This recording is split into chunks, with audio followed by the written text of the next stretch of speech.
ಸ್ನೇಹಿತರೆ ನಮಸ್ಕಾರ. ನೀವು ನೋಡ್ತಾ ಇದ್ದೀರಾ ಮನಿ ಪ್ಲಾಂಟ್. ನಾನು ರವೀಂದ್ರ ಜೋಶಿ. ಆರ್ಥಿಕ ಜಗತ್ತಿನ ಎರಡು ಬಹಳ ದೊಡ್ಡ ಶಾಪಗಳ ಬಗ್ಗೆ ಇವತ್ತು ಮಾತಾಡ್ತೇನೆ. Procrastination and postponement. ನಮ್ಮ ಜೀವನದಲ್ಲಿ ನಾವು ಯಾವಾಗಲೂ ಒಂದು ದೊಡ್ಡ ತಪ್ಪನ್ನು ಏನು ಮಾಡ್ತೀವಿ ಗೊತ್ತಾ? ನಮ್ಮ 10 ರೂಪಾಯಿಂದ ನಮ್ಮ ಸಾಲ ಇರೋದಿಲ್ಲ ಅನ್ನೋಕ್ಕೋಸ್ಕರ ಆ 10 ರೂಪಾಯಿನ ಖರ್ಚು ಮಾಡಿರ್ತೀವಿ. ಹೇಗೆ ಅಂತ ಹೇಳ್ತೀನಿ. ನನಗೆ 1 ಲಕ್ಷ ರೂಪಾಯಿ ಸಾಲ ಇದೆ ಅಂದ್ಕೊಳ್ಳಿ. ನಾನು ಇವತ್ತು 500 ರೂಪಾಯಿ ಖರ್ಚು ಮಾಡುವಂಥ ಪರಿಸ್ಥಿತಿ ಇದೆ. ಆ 500 ರೂಪಾಯಿಂದ ನಾವು ಉಳಿಸ್ಲಿಕ್ಕೂ ಸಾಧ್ಯ ಇರುವಂಥ ಸಂದರ್ಭದಲ್ಲಿ 500 ರೂಪಾಯಿ ನಾವು ಖರ್ಚು ಮಾಡಿಬಿಡ್ತೀನಿ. ಯಾಕೆಂದರೆ ಕೇವಲ 500 ರೂಪಾಯಿ ಉಳಿಸೋ ಮೂಲಕ ನಾನು 1 ಲಕ್ಷ ರೂಪಾಯಿ ಸಾಲ ತೀರಲ್ಲ. ಆದ್ದರಿಂದ ಈ 500 ರೂಪಾಯಿ ಇಟ್ಕೊಂಡು ಏನು ಮಾಡೋದು ಅಂತ ಅದನ್ನ ವ್ಯಯ ಖರ್ಚು ಮಾಡುವಂಥದ್ದು. ಬಹಳಷ್ಟು ಸಲ ನಮ್ಮ ಜೀವನದಲ್ಲಿ ಹೀಗೆ ನಾವು ದೂರಗಾಮಿ ಪ್ರವೃತ್ತಿಯನ್ನು ಇಟ್ಕೊಳ್ಳದೇ ಇರೋದರಿಂದ ಬಹಳಷ್ಟು ಸಲ ತೊಂದರೆಗೆ ಸಿಗಾಕುತ್ತೀವಿ. ಇನ್ನು 10 ವರ್ಷದ ನಂತರ ನಾನು ಮನೆ ಮಾಡಬೇಕು ಅನ್ನುವಂಥದ್ದು ನಿಮ್ಮ ಗುರಿ ಮತ್ತು ಆಲೋಚನೆ.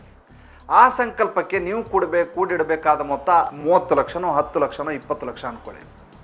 ನೀವು ದುಡ್ಡನ್ನು 10 ರೂಪಾಯಿಯಿಂದ ಕೂಡಿಡ್ಲಿಕ್ಕೆ ಸಾಧ್ಯ ಆಗೋದಾದರೆ ಆ 10 ರೂಪಾಯಿಂದಲೇ ನಿಮ್ಮ ಸಂಕಲ್ಪ ಪ್ರಾರಂಭ ಆಗಬೇಕು. ಇವತ್ತು 10 ರೂಪಾಯಿ ಇದ್ದದ್ದು ದಿನಕ್ಕೆ 10 ರೂಪಾಯಿ ಅಂತೆ ನೀವು 30 ದಿನ ಇಟ್ಟಾಗ 300 ರೂಪಾಯಿ ಆಗುತ್ತೆ. ಆ 300 ರೂಪಾಯಿ ಒಂದು ವರ್ಷಕ್ಕೆ 3600 ರೂಪಾಯಿ ಆಗುತ್ತೆ. 10 ವರ್ಷಕ್ಕೆ 36,000 ಆಗುತ್ತೆ. ಅದಕ್ಕೆ ಬಡ್ಡಿ ಸೇರಿಕೊಳ್ಳುತ್ತೆ. ಕೇವಲ 10 ರೂಪಾಯಿ ಅಂತೇಳಿ ನಾವು ನಗಣ್ಯ ಮಾಡಿದರೆ ದುಡ್ಡು ಸಂಗ್ರಹ ಆಗಲಿಕ್ಕೆ ಸಾಧ್ಯ ಆಗೋಲ್ಲ. ನೀವು ಮನೆಯನ್ನು ಕೊಳ್ಳುವಂಥ ಆಲೋಚನೆ ಸಫಲ ಆಗಲಿಕ್ಕೆ ಸಾಧ್ಯನೇ ಇಲ್ಲ.